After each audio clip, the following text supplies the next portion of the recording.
नमस्कार, GTF motivation में आपका स्वागत है। जैसा कि आपको मालूम है, जीटीएफ मोटिवेशन में हर रोज़ एक मोटिवेशनल स्टोरी अपलोड की जाती है। अगर आप हमेशा मोटिवेट रहना चाहते हैं तो यह चैनल आपके लिए परफेक्ट बैठता है। इसलिए इस चैनल को सब्सक्राइब कर लीजिए और बेल के आइकन को प्रेस करके ऑल का बटन पर क्लिक कर दीजिए ताकि सबसे पहले हमारा वीडियो आप तक पहुँचे। तो बिना आपका टाइम गवाते हुए चलते हैं इस मोटिवेशनल स्टोरी की ओर। आपको बता दें, इसका हेडलाइन यानी टॉपिक है चिड़िया और किसान। तो चलते हैं, चिड़िया और किसान से हमें क्या सीख मिलती है। तो आपके बीच यह कहानी प्रस्तुत करने जा रहे हैं। एक गांव में एक किसान रहता था। एक गांव में एक किसान रहता था। उसका गांव के बाहर एक छोटा सा खेत था। एक बार फसल बोने के कुछ दिनों के बाद उसके खेत में जब फसल आई तो उस फसल में से चिड़िया ने घोंसला बना लिया। कुछ समय बीता तो चिड़िया ने वह 2 अंडे भी दिए। उन 2 अंडों में से 2 बच्चे निकल आए। उन अंडों से 2 छोटे छोटे बच्चे निकल आए। वे बड़े हुए और बड़े मज़े से उस खेत में अपना जीवन गुजारने लगे। कुछ महीनों बाद फसल कटाई का समय आ गया। गांव के सभी किसान अपने खेतों की फसल की कटाई में लग गए। अब चिड़िया और उसके बच्चों का वह खेत छोड़कर नए स्थान पर जाने का समय आ गया था। चिड़िया के बच्चों ने दूसरे के खेतों का फसल कटते हुए देखकर उसने सोचा कि अब यह खेत छोड़कर मुझे जाना ही पड़ेगा। एक दिन खेत में चिड़िया के बच्चों ने किसान को यह कहते हुए सुना कि कल मैं फसल कटाई के लिए अपने पड़ोसी से पूछूंगा और उसे खेत में भेजूंगा। यह सुनकर चिड़िया के बच्चे परेशान हो गए। उस समय चिड़िया कहीं गई हुई थी। जब वह वापस लौटी तो बच्चे ने उसे किसान की बात बताते हुए कहा, माँ, आज हमारा यह अंतिम दिन है। आज हमारा यह अंतिम दिन है। किसने कहा? चिड़िया के बच्चे ने कहा। तो रात में हमें दूसरे स्थान के लिए यहाँ से निकलना होगा। चिड़िया ने उत्तर दिया, यानी उस बच्चे की माँ ने उत्तर दिया, इतनी जल्दी नहीं बच्चों, मुझे नहीं लगता कि कल खेत में फसल की कटाई होगी। चिड़िया की कही बात सही साबित हुई।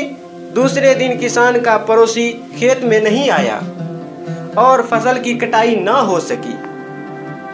शाम को किसान खेत में आया और खेत को जैसा का तैसा देखकर बुदबुदाने लगा कि ये पड़ोसी तो नहीं आया। ऐसा करता हूँ, कल अपने किसी रिश्तेदार को भेज देता हूँ। चिड़िया के बच्चों ने फिर से किसान की बात सुन ली और परेशान हो गए। जब चिड़िया को उन्होंने ये बात बताई तो वह बोली, तुम लोग चिंता मत करो, तुम लोग चिंता मत करो, आज रात हमें जाने की ज़रूरत नहीं है। मुझे नहीं लगता कि किसान अब भी खेत का फसल काटेगा। ठीक ऐसा ही हुआ और किसान का रिश्तेदार अगले दिन खेत नहीं पहुंचा। चिड़िया के बच्चे हैरान थे कि उसकी माँ की हर बात क्यों सही हो रही है। अगली शाम किसान जब खेत आया तो खेत की वही स्थिति देखकर गुस्से से बुदबुदाने लगा, गुस्से से थर्राने लगा कि ये लोग तो कहने के बाद भी कटाई के लिए नहीं आते हैं। कल मैं खुद आकर अपनी फसल कटाई करूंगा। ये बड़ी गुस्से में थे। चिड़िया के बच्चे ने किसान की ये बात भी सुन ली। अपनी माँ को जब उन्होंने यह बताया तो बोली, बच्चों, अब समय आ गया है ये खेत छोड़ने का। हम आज रात ही यह खेत छोड़कर दूसरी जगह चले जाएंगे। दोनों बच्चे हैरान थे कि इस बार ऐसा क्या है जो माँ खेत छोड़ने के लिए तैयार है। उन्होंने पूछा तो चिड़िया बोली, बच्चों, पिछली 2 बार किसान कटाई के लिए दूसरों पर निर्भर था। दूसरों को कहकर उसने अपनी काम से पल्ला झाड़ लिया था, लेकिन इस बार ऐसा नहीं है। इस बार उसने यह जिम्मेदारी अपने कंधों पर ले ली है, इसलिए वह इस खेत को कल अवश्य काटेगा, जिसके वजह से हमें यह खेत छोड़नी ही पड़ेगी।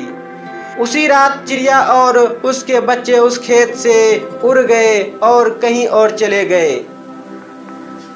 मोरल ऑफ स्टोरी, इस स्टोरी से हमें क्या सीख मिलती है? इस स्टोरी में हमें सीखने लायक बात यही है कि दूसरों की सहायता तो लेने में कोई बुराई नहीं है, किंतु यदि आप समय पर काम शुरू करना चाहते हैं और चाहते हैं कि वह समय पर पूरा हो जाए, तो उस काम की जिम्मेदारी स्वयं लेनी होगी। दूसरे भी मदद उसी की करती है जो अपनी मदद खुद करता है। दोस्तों, कोई भी काम दूसरे पर नहीं डालना चाहिए। अगर कोई काम दूसरे से नहीं होता है तो अपने ही लग जाएं, ताकि मेरा काम समय पर हो जाए। जय हिंद, जय भारत। अगर यह वीडियो आपको अच्छी लगी तो इस चैनल को सब्सक्राइब और इस वीडियो को लाइक करिएगा।